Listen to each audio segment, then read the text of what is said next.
नमस्कार, मैं हूं निकिता और आप देख रहे हैं सत्य हिंदी। एक नजर डालते हैं अब तक की सुर्खियों पर।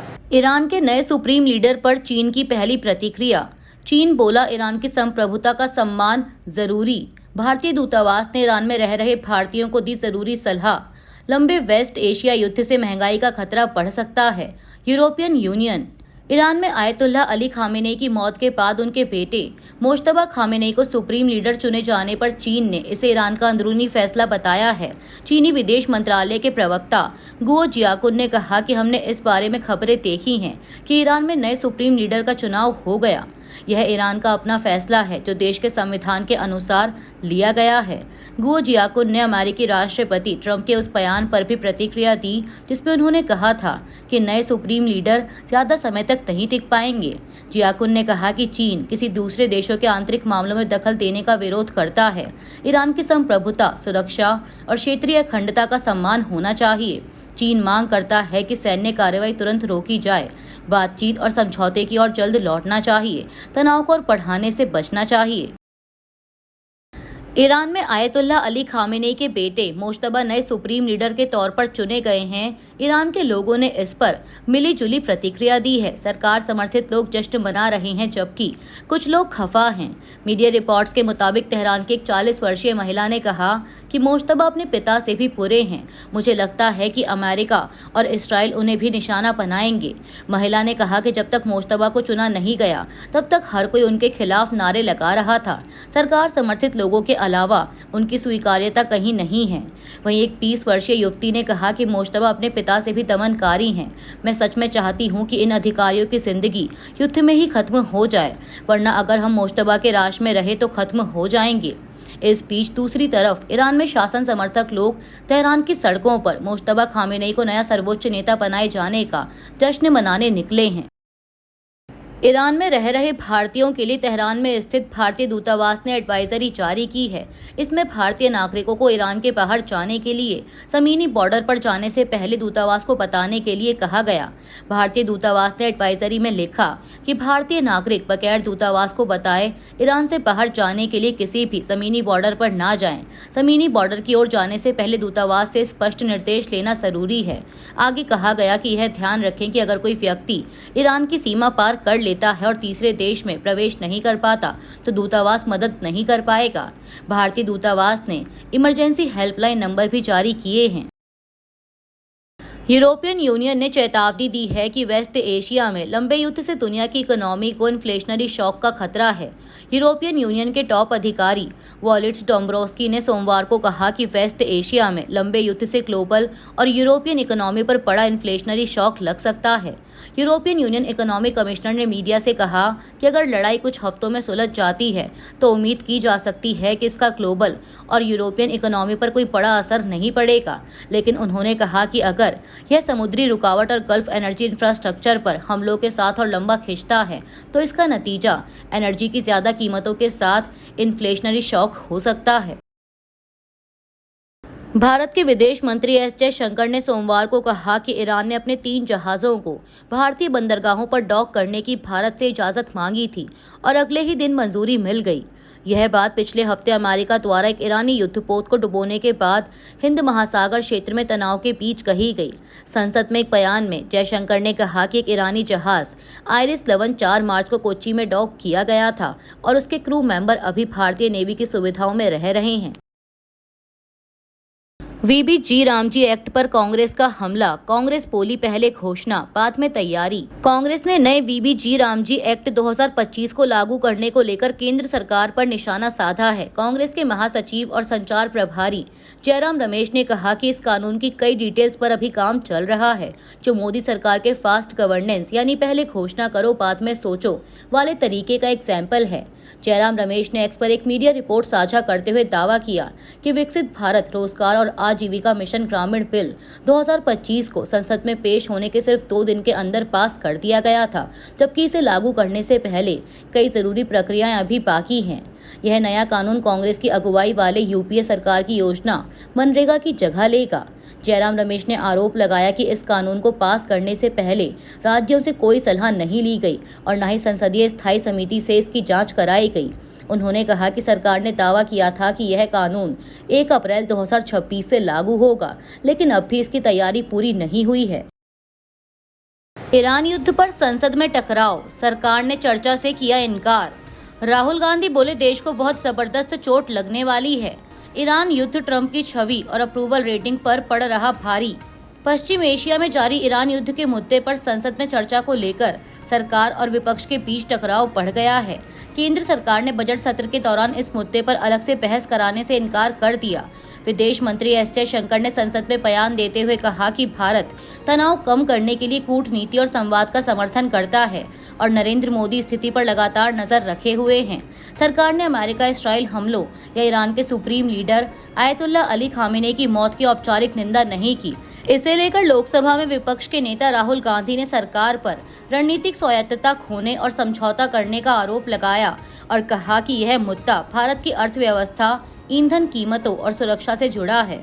राहुल गांधी ने प्रधानमंत्री मोदी पर कॉम्प्रोमाइज और ब्लैकमेल होने का आरोप लगाया और कहा कि भारतीय महासागर में एक ईरानी युद्धपोत आइरिस टेना के डूबने पर मोदी चुप हैं, जबकि संघर्ष हमारे नजदीक तक पहुंच गया है। उन्होंने दावा किया कि अमेरिका द्वारा रूसी तेल खरीद पर छूट कॉम्प्रोमाइज्ड व्यक्ति का शोषण है और मोदी ने भारत की रणनीतिक स्वायत्तता समर्पित कर दी है। राहुल ने कहा कि नरेंद्र मोदी ब्लैकमेल हो चुके हैं, कॉम्प्रोमाइज्ड हैं, इसलिए संसद से भाग गए। अब वो सदन के अंदर नहीं आ पाएंगे। पश्चिम एशिया में पैराडिग्म शिफ्ट करने की लड़ाई चल रही है, जिससे भारत की अर्थव्यवस्था को बहुत नुकसान होने वाला है। पश्चिम एशिया एक जरूरी मुद्दा है क्योंकि उसका असर फ्यूल की कीमत और भारत की अर्थव्यवस्था पर पड़ेगा। वहीं नरेंद्र मोदी ने अमेरिका से ट्रेड डील साइन कर ली है और हमने स्टॉक मार्केट का हाल देख लिया है। देश को बहुत जबरदस्त चोट लगने वाली है। ये सभी जनता से जुड़े जरूरी मुद्दे हैं, इसलिए हम इन मुद्दों पर संसद में चर्चा करने की मांग कर रहे हैं, जिसे मोदी सरकार नहीं मान रही। अमेरिका और इस्राइल की ईरान के खिलाफ सैन्य कार्रवाई दूसरे हफ्ते में पहुंच गई है, लेकिन यह युद्ध अमेरिकी राष्ट्रपति डोनाल्ड ट्रंप के लिए राजनीतिक रूप से भारी पड़ता दिख रहा है। 28 फरवरी को शुरू हुए ऑपरेशन एपिक फ्यूरी में संयुक्त हवाई हमलों में ईरान के supreme leader ayatollah Ali Khamenei की मौत हो गई और कई सैन्य ठिकानों को निशाना बनाया गया।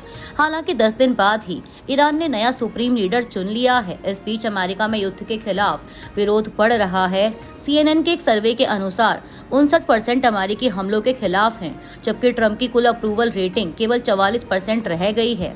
युद्ध और तेल संकट के कारण कच्चे तेल की कीमत $117 प्रति बैरल से ऊपर पहुंच गई, जिससे महंगाई और आर्थिक दबाव बढ़ने की आशंका है। वॉशिंगटन, न्यूयॉर्क और लॉस एंजल्स जैसे शहरों में हजारों लोग सड़कों पर उतरकर युद्ध के खिलाफ प्रदर्शन कर रहे हैं, जिससे ट्रंप प्रशासन पर घरेलू दबाव बढ़ता जा रहा है। ट्रंप समर्थन के प्रतीकात्मक संकेत उतारे जा रहे हैं। एक वीडियो में ट्रंप समर्थक ने अपनी गाड़ी से ट्रंप 2024 स्टिकर हटाते हुए गैस की बढ़ती कीमतों पर गुस्सा जताया। रूस के राष्ट्रपति व्लादिमीर पुतिन ने मोज्तबा खामेनी को ईरान का नया सुप्रीम लीडर बनने पर बधाई दी है। पुतिन ने क्रेमलिन की वेबसाइट पर जारी संदेश में लिखा कि इस्लामिक रिपब्लिक ऑफ ईरान के सर्वोच्च नेता बनने पर मोज्तबा खामेनी मेरी बधाई स्वीकार करें। रूसी राष्ट्रपति ने कहा कि तेहरान के लिए रूस अपना अटूट समर्थन और ईरानी दोस्तों के साथ एकजुटता को दोहराता है। वादा करते हैं कि हम एक भरोसेमंद साथी बने रहेंगे। उन्होंने कहा कि जब ईरान सशस्त्र हमले का सामना कर रहा है, इस ऊंचे पद पर बैठने के लिए बहुत साहस और समर्पण की जरूरत होगी। मुझे विश्वास है कि आप अपने पिता का काम सम्मान पूर्वक आगे बढ़ाएंगे और इस कठिन समय में ईरानी जनता को एकजुट करेंगे। वोटर लिस्ट विवाद, चुनाव आयोग और टीएमसी के बीच तीखी बहस। वोटर के नाम कटने पर भिड़ गए ज्ञानेश कुमार और टीएमसी। कोलकाता में सोमवार को चुनाव तैयारियों को लेकर हुई बैठक में चुनाव आयोग और टीएमसी के बीच तीखी नोकझोंक हो गई। वोटर लिस्ट से बड़ी संख्या में नाम हटाए जाने के मुद्दे पर मुख्य चुनाव आयुक्त ज्ञानेश कुमार और टीएमसी प्रतिनिधि मंडल के बीच विवाद हुआ। टीएमसी की राज्य मंत्री चंद्रिमा भट्टाचार्य ने आरोप लगाया कि मुख्य चुनाव आयुक्त ने बैठक में उन पर चिल्लाया और उंगली दिखाकर बात की, जो एक महिला मंत्री के साथ गलत व्यवहार है। उन्होंने कहा कि टीएमसी ने 63 लाख नाम हटाए जाने और 60 लाख मामलों की जांच का मुद्दा उठाया, लेकिन मुख्य चुनाव आयुक्त ने कहा कि मामला सुप्रीम कोर्ट में है, इसीलिए इस पर चर्चा नहीं हो सकती। वहीं चुनाव आयोग के सूत्रों के अनुसार पहले चंद्रिमा भट्टाचार्य ने ऊंची आवाज में बात की थी। यह बैठक पश्चिम बंगाल विधानसभा चुनाव की तैयारियों को लेकर हुई थी, जिसमें बीजेपी, सीपीआईएम, कांग्रेस और अन्य दल भी शामिल हुए। कई पार्टियों ने चुनाव 1 या 2 चरण में कराने और सुरक्षा बढ़ाने की मांग की। इस बीच मुख्यमंत्री ममता बनर्जी भी वोटर लिस्ट विवाद के खिलाफ कोलकाता में धरने पर बैठी हैं।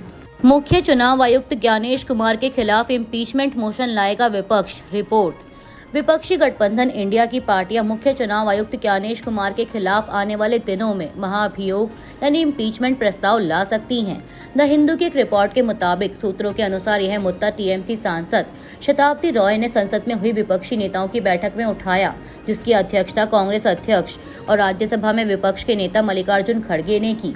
यह विवाद पश्चिम बंगाल में वोटर लिस्ट के स्पेशल इंटेंसिव रिवीजन को लेकर शुरू हुआ, जिसके खिलाफ मुख्यमंत्री ममता बनर्जी ने 6 मार्च से विरोध शुरू किया है। बता दें कि संविधान के आर्टिकल 324(5) के अनुसार मुख्य चुनाव आयुक्त को हटाने के लिए संसद के दोनों सदनों में 2/3 बहुमत से प्रस्ताव पारित होना जरूरी होता है, जिसके बाद राष्ट्रपति अंतिम आदेश जारी करते हैं। शर्जील इमाम को मिली 10 दिन की अंतरिम जमानत, भाई की शादी में शामिल होने के लिए दी गई राहत।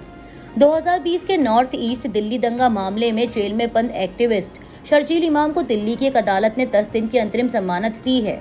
तिहाड़ जेल में बंद इमाम को अपने भाई की शादी में शामिल होने और बीमार मां की देखभाल के लिए 20 से 30 मार्च तक राहत दी गई। यह फैसला अतिरिक्त सत्र न्यायाधीश समीर बाजपेयी ने सुनाया। इमाम को 2020 में दिल्ली दंगों की कथित साजिश के मामले में एक्टिविस्ट उमर खालिद के साथ यूएपीए एक्ट के तहत गिरफ्तार किया गया था। दंगों में 53 लोगों की मौत हुई थी और सैकड़ों घायल हुए थे। इस साल की शुरुआत में सुप्रीम कोर्ट ने इमाम और उमर खालिद की नियमित जमानत याचिका खारिज कर दी थी। मामले में कुल 17 आरोपी हैं, जिनमें से अधिकतर फिलहाल जमानत पर बाहर हैं, जबकि अदालत में आरोप तय करने की प्रक्रिया जारी है। इसराइल ने लेबनान के गांव में दागे व्हाइट फास्फोरस गोले। रूस के राष्ट्रपति पुतिन ने ईरान के साथ एकजुटता दिखाई। खामेनेई की मौत पर शोक जताने ईरानी दूतावास पहुंचे बीजेपी नेता। ईरान युद्ध, तेल कीमतें उछली, भारत में असर, शेयर मार्केट धड़ाम। ईरान युद्ध से अर्थव्यवस्था पर होने वाले असर पर बोले ब्रिटेन के प्रधानमंत्री। ह्यूमन राइट्स वॉच यानी HRW की सोमवार को जारी रिपोर्ट के अनुसार इसराइल की सेना ने 3 मार्च को दक्षिणी लेबनान के यहोमोर गांव के रिहायशी इलाकों में कथित रूप से सफेद फास्फोरस से भरे तोप के गोले इस्तेमाल किए। संगठन ने 7 तस्वीरों की जांच और जियो लोकेशन के आधार पर यह दावा किया है। रिपोर्ट के मुताबिक हमले से कुछ घंटे पहले इस्राएली सेना के अरबी प्रवक्ता अविचाय अतराई ने यहोमोर सहित करीब 50 गांवों के लोगों को तुरंत घर खाली करने और कम से कम 1000 मीटर दूर जाने की चेतावनी दी थी। इसराइल का कहना है कि व्हाइट फास्फोरस का इस्तेमाल आम लोगों को निशाना बनाने के लिए नहीं, बल्कि स्मोक स्क्रीन बनाने के लिए किया जाता है। वहीं लेबनान के स्वास्थ्य मंत्री राकन नासारुद्दीन के अनुसार हालिया इस्राएली हमलों में 394 लोगों की मौत, जिनमें 83 बच्चे और 42 महिलाएं शामिल हैं, जबकि इस्राएल के 2 सैनिक भी मारे गए हैं। अभी के लिए इतना ही। बाकी की देश दुनिया की बड़ी खबरों के लिए जुड़े रहिए सत्य हिंदी के साथ।